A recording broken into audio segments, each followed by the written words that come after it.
দর্শক, আমরা এই সকল বিষয়গুলো নিয়ে এই মুহূর্তে কথা বলবো। আমাদের সাথে সরাসরি অনলাইনে যুক্ত হচ্ছেন মিউচুয়াল ট্রাস্ট ব্যাংকের ব্যবস্থাপনা পরিচালক সৈয়দ মাহবুবুর রহমান। আপনাকে স্বাগত জানাচ্ছি আমাদের এই অনুষ্ঠানে। আমরা দেখতে পেয়েছি বছর ব্যবধানে ট্রেজারি বিল এবং বন্ডের যে বিক্রি সেটা কিন্তু বেড়েছে। মূল কারণটা যদি আমাদেরকে ব্যাখ্যা করতেন। নগদের কাছে সব গ্রাহকই প্রিয়, তাই তো সারা দেশে ক্যাশ আউট চার্জ সবচেয়ে কম। যেমন ধর, আসসালামু আলাইকুম সবাইকে। আপনি যেটা বলছিলেন একটু আগে যে ট্রেজারি রেটের যে বিলটা, যে রেটটা বেড়েছে, সেটা কিন্তু basically has become very liquid for the investors.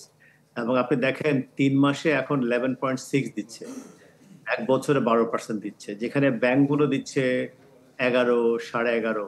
স্বাভাবিকভাবেই আপনার ট্রেজারি বিলের উপরে মানুষ ঝুঁকছে। আর ট্রেজারি বিল হচ্ছে গভর্নমেন্ট ইনস্ট্রুমেন্ট, তো স্বাভাবিকভাবে এখানে এর উপরে মানুষের ইন্টারেস্টটা বেশি। অ্যাট দ্য সেম টাইম ধরেন ব্যাংকগুলো কিনছে, কেন ট্রেজারি বিলের আপনার রিস্ক ওয়েটেড অ্যাসেট হচ্ছে 0। তো সেটাও একটা কারণ আছে। সবকিছু মিলিয়ে ট্রেজারি বিল বা এখন আমার ইন্ডিভিজুয়াল কিনছে, আপনার কর্পোরেটসরা কিনছে, because they are getting much higher return from this bills. So স্বাভাবিকভাবেই এই জন্যই আপনার এখন ট্রেজারি বিলের উপরে চাপ বাড়ছে। আমরা আরেকটা জিনিস দেখতে পেয়েছি, যখন এই বিক্রি বেড়ে যায় তখন কিন্তু ব্যাংক খাতের উপরে এক ধরনের চাপের সৃষ্টি হয়। এই ধরনের চাপগুলো আসলে মোকাবেলার জন্য আমরা প্রস্তুত কিনা, আর আপনারাও কেমন দেখতে পাচ্ছেন সার্বিক পরিস্থিতি? না, চাপ বলতে যেটা হচ্ছে সেটা হচ্ছে মানে যেহেতু ট্রেজারি বিল কেনা হচ্ছে, তার মানে কি, মানে মানুষের আমাদের ব্যাংকিং এর মধ্যে টাকাটা আছে সেই টাকাটা চলে যাচ্ছে সরকারি খাতে, সরকারের খাজাঞ্চিতে চলে যাচ্ছে, তখন সেটা ব্যাংকিং বা মানি মার্কেটে থাকছে না। সেটাই হচ্ছে বড় সমস্যা। এখন যেটা হচ্ছে যে এখন দেখা যাচ্ছে যেভাবে মানে আমরা বড় করছেন, এবং এই বছর বোধহয় সরকারের বোধহয় টার্গেট আছে 1,37,000 কোটি টাকা মানে ব্যাংকিং সেক্টর থেকে বড় করে। তাতে করে যে সমস্যা যেটা হবে সেটা হচ্ছে কি, আমরা যখন এখানে ইন্ডাস্ট্রিয়াল লোনের চাপটা বাড়বে, এখন এই মুহূর্তে যেহেতু ইন্ডাস্ট্রিয়াল ক্রেডিট গ্রোথটা বন্ধ কম আছে, আমার প্রাইভেট সেক্টর রেটে 9-এর কাছাকাছি আছে, সেই ক্ষেত্রে যখন এটা বাড়বে তখন একটা ক্রাউডিং আউট এফেক্ট হতে পারে।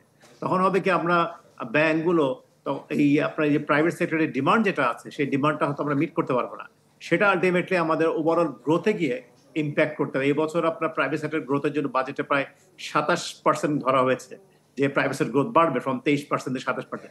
সেটা যদি করতে আমরা দিতে চাই এবং সেটা যদি করার কথা চিন্তা করতে হয়, সেক্ষেত্রে কিন্তু আপনার প্রাইভেট সেক্টর গ্রোথে কিন্তু ব্যাংকিং সেক্টর লোন না দিতে পারে, তাহলে সেখানে কিন্তু সেই গ্রোথটা আমরা এক্সপেক্ট করতে পারবো।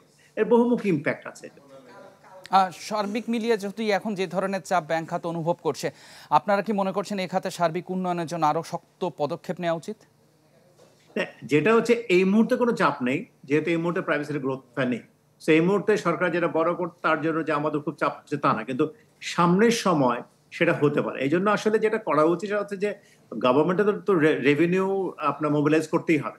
সেই ক্ষেত্রে আমাদের ট্যাক্স রিটার্নটা কিভাবে আরো বাড়ানো যায়, আমাদের যেখানে সবাই বলছে যে আমাদের এনবিআর রিফর্ম করা, যাতে করে আমরা আমাদের ইন্টারনাল রিসোর্স ভালো করে মোবিলাইজ করি, instead of borrowing, can government take steps to generate more revenue. গেল অর্থ বছরে কিন্তু দেখতে পেয়েছি 11 মাসের সঞ্চয়পত্রের বিক্রি প্রায় 17,500 কোটি টাকা কিন্তু কমে গেছে। সাধারণ মানুষ কিন্তু সেই জায়গা থেকে মুখ ফিরিয়ে নিচ্ছে। সুদের হার বৃদ্ধি কি একমাত্র কারণ এটার জন্য? না, আসলে ব্যাপারটা হচ্ছে কি, সঞ্চয়পত্রের ব্যাপারটা হচ্ছে ওটা হচ্ছে আপনার টিয়ার্ড। আপনি ধরেন 5 বছর রাখলে আপনি সেই রেটটা পাবেন, কিন্তু এখানে কি হচ্ছে, আপনি 3 মাস রাখলে কিন্তু ধরেন 11.6% আপনি ট্রেজারি বন্ডে, ইভেন ব্যাংকগুলো কিন্তু 11, 11.5 দিচ্ছে 3 মাসের জন্য। তো স্বাভাবিকভাবে একটা মানুষ কেন আটকে রাখবে? আর একটা যেটা হচ্ছে কি, ব্যাংকের ডিপোজিট রাখলে হয় কি, আপনি প্রয়োজনে না ভাঙিয়ে আপনি এরপর একটা সিকিউর ওভারড্রাফট নিতে পারেন, আপনার যদি কোনো রকম নিড থাকে। ওখানে আবার সঞ্চয়পত্র আপনাকে ওটা বিক্রি করতে হবে, আপনার রিকোয়ার্ড যে আপনি ভাবছিলেন যে ডিজায়ার রেট, সেটা পাবেন না। আর যেটা হচ্ছে সঞ্চয়পত্র, আপনি যেটা বলছিলেন, কিছু জটিলতা তো অবশ্যই আছে, কিছু কাগজ দিতে হয়, এই করতে হয়, সেই করতে হয়। এইসব কারণে মানুষ প্রেফার করে যে ফিক্সড ডিপোজিট করা, যেটা এখন সঞ্চয়পত্র সমানে রেট দিচ্ছে। At the same time treasury bill যেগুলো is giving even higher rate, এবং সেটা 3 মাসে। তো স্বাভাবিকভাবে সঞ্চয়পত্র থেকে মানুষের এদিকে আপনার এই আপনার বিলমুখী এবং এফডিআর মুখী হচ্ছে। সবকিছু মিলিয়ে সার্বিক পরিস্থিতি বিবেচনায় ব্যাংক খাতের যে সুদের হার যে এখনকার অবস্থা দেখা যাচ্ছে, সেই সাথে বেসরকারি বিনিয়োগে আপনি একটু আগেও বলেছেন যে এক ধরনের চাপের যে লক্ষ্যমাত্রা, সবকিছু মিলিয়ে যদি বলা হয়ে থাকে, সবশেষ প্রশ্ন আপনার কাছে, আমরা কি সঠিক পথে এগুচ্ছে কিনা? কিছু কিছু স্টেপ দেখেন, আমাদের কিছু সমস্যা হয়েছিল কোভিড পরবর্তী, আমরা দেখেছি ইউক্রেন ওয়ার, তারপরে আপনার যে প্যালেস্টাইনে আন্দোলন, তারপর আমরা ব্ল্যাক সি, রেড সি অনেক ইস্যু দেখেছি। এগুলো ডেফিনেটলি আমাদেরকে ইম্প্যাক্ট করছে। এখন রিসেন্ট কালে সেন্ট্রাল ব্যাংক কিছু স্টেপস নিয়েছেন, বিশেষ করে ইন্টারেস্ট রেটের ব্যাপারে এবং foreign exchange crawling pay introduce করেছেন, আমরা দেখতে পাচ্ছি যে ফরেন কারেন্সির কিছুটা স্টেবিলিটি এসছে। এখন ইন্টারেস্ট রেট যেটা আছে সেখানেও ওপেন করে দেওয়া হয়েছে, market will determine, and that is the ultimate. কেন মার্কেট এখন ওপেন মার্কেট ইকোনমিতে আপনার মার্কেট উইল ডিটারমাইন এভরিথিং। আশা করছি সামনের সময় আমরা ঠিকমতো কাজ করতে পারি অবশ্যই ভালো হবে, but at the same time global এনভায়রনমেন্টটা also needs to be improved as well, শুধুমাত্র লোকালটা হলো হবে।